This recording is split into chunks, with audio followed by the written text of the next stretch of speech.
Olá, assinante do Band News. Está começando agora a coluna Giro Business. Tema da semana, o mercado de luxo, o mercado de consumo, contextualizando e pontuando o luxo. E para falar a respeito, está conosco o presidente da MCF Consultoria, Carlos Ferreirinha. Ferreirinha, é um prazer recebê-lo no Giro Business para falar de um mercado tão pontual, um mercado tão exclusivo que é o mercado do luxo. E ainda mais na sua companhia, você que é pioneiro na consultoria desse setor, tendo a sua empresa constituída há 14 anos. Assim sendo, muito bem-vindo ao programa. Obrigado, Sérgio. Um grande prazer. Sou assinante Band News, acompanho o Giro Business já há alguns anos. Então eu que fico feliz, orgulhoso. Um grande prazer para mim estar aqui. Ferreirinha, eu queria abrir a nossa semana levando ao assinante do canal Band News mais sobre a história do luxo, do mercado de luxo no Brasil. Um mercado que de fato se iniciou de forma mais consistente a partir do ano de 1992, graças à abertura de mercado aos produtos importados. Assim sendo, Ferreirinha, eu vou chamar uma reportagem que contextualiza um pouco mais esse cenário para que a gente possa falar a respeito.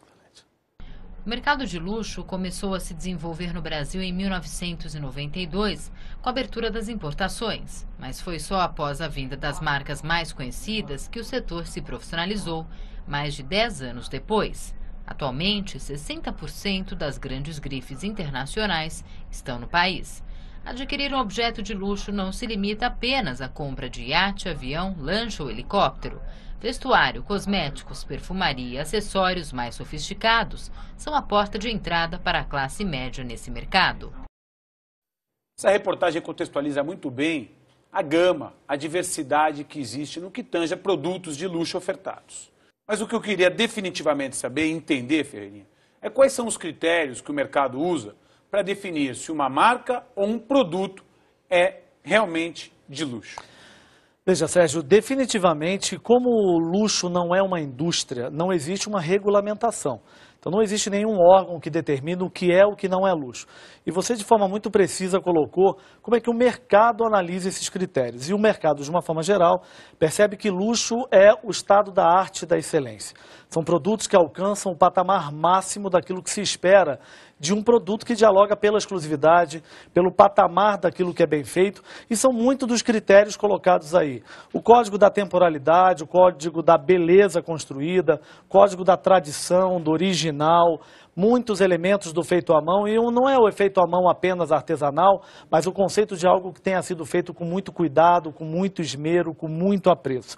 Então, luxo nós costumamos dizer que é o estado da arte da excelência, do extraordinário. A partir dali você já não espera que é possível ser alguma coisa a mais. É quando uma empresa consegue, através dos seus produtos, alcançar esse patamar máximo desse diálogo e a partir dali esse produto passa a ser desejado e não mais necessitado.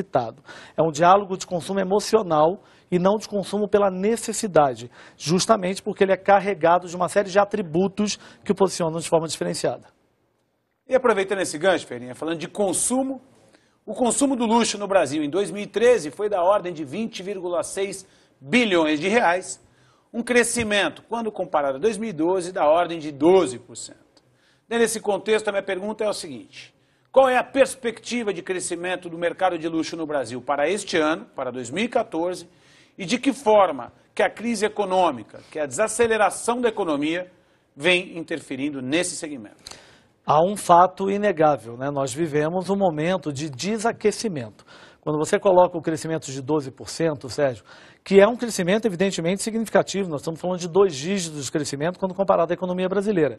Mas é um crescimento que já teve patamares de 26%, 28%, 18%, 22% ao longo desses últimos 10 anos, que inclusive somos nós que fazemos essa medição.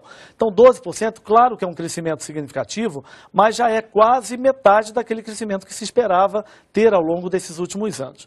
Ano 2014 é um ano difícil, um ano que não somente o período, evidentemente, das eleições, mas é um ano que carregou COP, é um ano que carregou manifestação e que afastou muito o consumidor do ponto de venda ou do ponto de interação com as marcas. Nesse mesmo momento, como teve muito acontecimento no Brasil, muito brasileiro viajando. E a evasão de consumo do Brasil para a internacional foi absolutamente espetacular, batendo novamente recordes esse ano. Então, espera-se crescimento esse ano, sem sombras de dúvida. Estou imaginando um crescimento que vai ficar entre 8% a 10%, que continua sendo um crescimento significativo, mas eu quero aqui destacar, para um crescimento que era 26%, 28%, nós tivemos um desaquecimento significativo. Muito obrigado, Ferreirinha. Ferreirinha, que é sócio e presidente da MCF Consultoria e que está conosco durante a semana para falar do mercado de consumo e pontualmente do consumo do luxo. Ferreirinha continuará conosco e amanhã nos responderá se é possível ou não a democratização do mercado de luxo no Brasil.